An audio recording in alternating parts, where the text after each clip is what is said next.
Hi there, our highly valued, treasured and esteemed viewers and listeners, and welcome back to your channel of choice. This video I am about to present was compiled by Dr. Nath Arua, a clinical pharmacist by training and profession who is the founder of Progressive Pharmacotherapy Consultants, the premier virtual clinical pharmacy institute for capacity building for healthcare workers. The Virtual Clinical Pharmacy Institute with a difference, where patient safety, medication therapy management and optimal clinical outcomes are very crucial and non-negotiable to us. Here we seek to remain your premier source of crucial tips for high-impact pharmacotherapy services. So, on behalf of the Institute, I humbly urge you all to sit back and spare me part of your very precious time to share with you very useful tips which may prove very, very handy in your line of duty. I now welcome you all to part 525 of our pharmacotherapy series, which majors in renal dialysis. The first case reads, KMJ, a 27-year-old woman, has a 14-year history of type 1 diabetes mellitus. She is 5 feet, 5 inches tall and weighs 65 kilograms. One complication of her diabetes is end-stage renal disease necessitating dialysis. She has been undergoing CAPD for 1 year and, until now, has done well without any complications. Her dialysis prescription consists of 3 exchanges with 1.5% dextrose during the day and a 4th, overnight exchange with 4.25% dextrose. She has a double cuff Tenkhoff catheter and uses a Y transfer set for her exchanges. Her blood pressure is controlled and she shows no evidence of edema. She has no residual renal function. So my first question to you reads, what is the purpose of the addition of 1.5% dextrose to KMJ's dialysate? Why would the concentration of dextrose be increased to as high as 4.25% in some situations?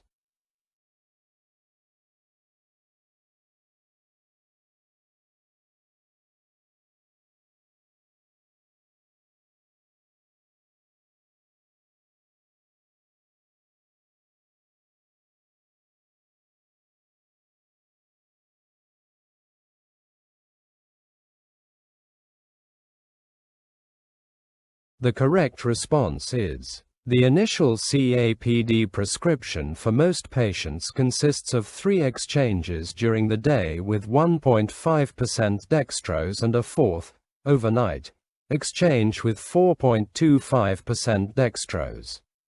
This would be expected to achieve fluid removal of approximately 1,300 milliliters, based on 200 milliliters from each daytime exchange and 700 milliliters overnight. Based on the assessment of the patient's fluid status, it may be necessary to increase or decrease the dialysate prescription to achieve fluid balance. Fluid retention is solved by increasing the dextrose content of the daytime exchanges, beginning with 2.5% in place of one of the 1.5% solutions. This is expected to result in an additional removal of 200 milliliters, and therapy can be further adjusted as necessary. For patients with excessive fluid removal, it may be possible to decrease the number of exchanges per day as long as adequate solute removal is present. If 4 exchanges are needed, the fluid intake can be liberalized to maintain adequate hydration. Dextrose is the dextrorotatory form of glucose. Glucose is a small molecule that rapidly diffuses across the peritoneal membrane.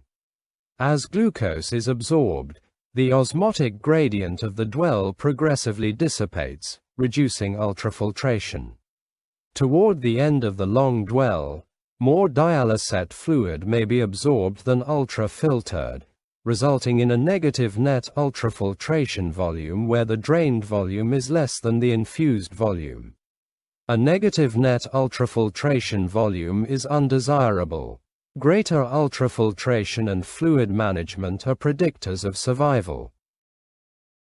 An alternative to dextrose as the osmotic agent in the dialysate solution is I-cor-dextran, a starch-derived, water-soluble, non-dextrose polymer that is approximately 40% absorbed and subsequently metabolized to maltose oligosaccharides. I-cor-dextran is approved for use in the United States in patients having CAPD or APD during the long dwell period. Unlike glucose, I-cor-dextran does not readily diffuse across the peritoneal membrane, but it is slowly removed from the peritoneal cavity via convective uptake into the peritoneal lymphatics. It is superior to dextrose solutions for ultrafiltration. I-cor-dextran has been shown to have less glucose absorption, carbohydrate exposure, fat accumulation, and weight gain than glucose-containing peritoneal dialysis fluids. A number of factors need to be considered when I-cor-dextran is used. Insulin requirements may decrease when I-cor-dextran is substituted for dextrose solutions during the long dwell. On the other hand, a more worrisome concern is that I-cor-dextran can cause false elevations in glucose concentrations with certain glucose monitoring devices unable to distinguish glucose from maltose. In this situation, insulin and other medications used to manage hypoglycemia may be increased unnecessarily, resulting in iatrogenic hypoglycemia. A pharmacovigilance report identified 3 cases of iatrogenic hypoglycemia in patients undergoing peritoneal dialysis with I-cor-dextran, with 2 of these patients in the ICU for severe hypoglycemia.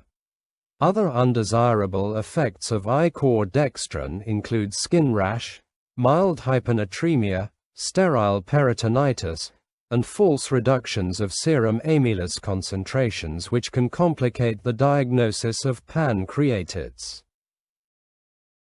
The next question reads, KMJ now presents to the dialysis clinic with complaints of abdominal tenderness and cloudy effluent. Examination of the dialysate reveals a white blood cell count of 330 cells per microliter with 62% neutrophils. Gram stain is positive for gram-positive cocci. Her diabetes mellitus has been controlled by the addition of 10 units of regular insulin to each daytime bag and 15 units to the overnight bag. While awaiting cultures, dual therapy with cefazolin and ceftazidime is ordered. So my question to you reads, is this treatment coverage appropriate? I would like you to provide the dosages and administration for KMJ's infection.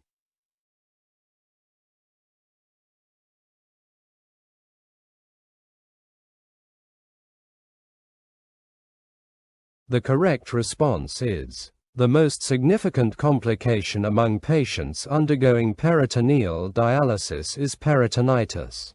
The patient usually presents with abdominal pain, nausea and vomiting, and fever with or without a cloudy effluent. The effluent should be inspected and sent to the laboratory for cell count with differential, gram stain, and culture, with antibiotic therapy initiated in the interim. Bacterial peritonitis generally is accompanied by an elevated dialysate WBC count greater than 100 per microliter with greater than 50% neutrophils. Specific consensus recommendations of the International Society for Peritoneal Dialysis Ad Hoc Advisory Committee on Peritoneal Dialysis-Related Infections are located at http://www.ispd.org. Empiric antibiotics must cover both gram-positive and gram-negative organisms. The increasing prevalence of vancomycin-resistant organisms has resulted in a shift in empiric therapy away from vancomycin, toward first-generation cephalosporins, such as cefazolin or cefalothin. Without a gram stain, therapy should be initiated with a combination of cefazolin or cefalothin, to cover gram-positive organisms, and ceftazidime, to cover gram-negative organisms, co-administered by the intraperitoneal route in the same dialysate solution at a dose of 15 mg per kilogram, rounded to the nearest 500 mg, for both drugs, once daily. KMJ weighs 65 kg, therefore a 1 gram dose cefazoline and ceftazidime intraperitoneally is appropriate. Both antibiotics are available as 1 gram vials. To prepare the doses for intraperitoneal administration, each sterile antibiotic powder is reconstituted with 3 to 10 milliliters of sterile water for injection and shaken well. The contents are withdrawn into separate syringes and injected into the peritoneal dialysis bag. Separate syringes must be used to add the antibiotics to dialysis solutions. An aminoglycoside can be used in place of ceftazidime. While aminoglycosides were not found to adversely affect residual renal function, high systemic absorption and prolonged half-life of gentamicin was found in patients with peritonitis, which can lead to drug accumulation. Short-term use appears to be safe and effective, but there is a potential risk of toxicity, such as ototoxicity and/or vestibular toxicity, with prolonged therapy. Gentamicin, tobramycin, or netilmacin are given at doses of 0.6 mg per kilogram per bag, once daily, and for amikacin, 2 mg per kilogram per bag once daily. Antibiotics should be allowed to dwell for at least 6 hours, and the minimum duration of therapy is 2 weeks. KMJ should receive the antibiotics in the overnight bag, since it has the longest dwell time. Subsequent antibiotic therapy should be based on culture and sensitivity results, incorporating specific dosage regimens based on the treatment guidelines. This is KMJ's first episode of peritonitis. The most likely pathogen, a Staphylococcus species, is consistent with the positive gram stain. Her treatment should consist of monotherapy with cefazoline, or cephalothin, 15 mg per kilogram intraperitoneally daily as ordered. Ceftazidime should be discontinued. Vancomycin should not be used for empiric therapy. Instead, it should be reserved for methicillin-resistant Staphylococcus aureus infections or methicillin-resistant Staphylococcus epidermidis if KMJ does not respond to empiric therapy. A new order is written to add heparin to KMJ's dialysate fluid. So my next question to you reads, what is the reason for this? She is also receiving insulin intraperitoneally. Is this appropriate, or should she be switched to subcutaneous insulin?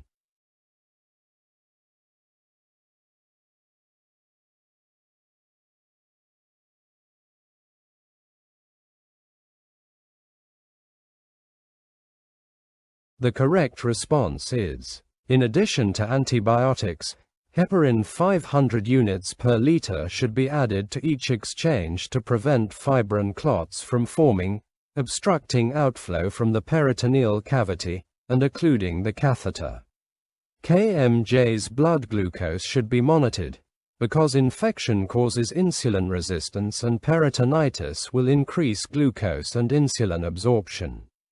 Inability to control the blood glucose concentration may require temporary discontinuation of the intraperitoneal insulin and administration by another route. So there you have it, our highly esteemed viewers and listeners. That brings us to the end of this video. If it benefited you in any way, kindly remember to give it a thumbs up, to like it and to share it widely with your peers. Please leave your comments at the bottom. And if you haven't yet done so, I humbly urge you to subscribe to our YouTube channel. I would like to promise you all that the very, very best is yet to come. Thank you very much for viewing this video. On behalf of our senior colleague, Dr. Nath Arua, I sincerely appreciate your partnership, continued support and kind collaboration. We look forward to interacting with you in the next video, which will be part 526.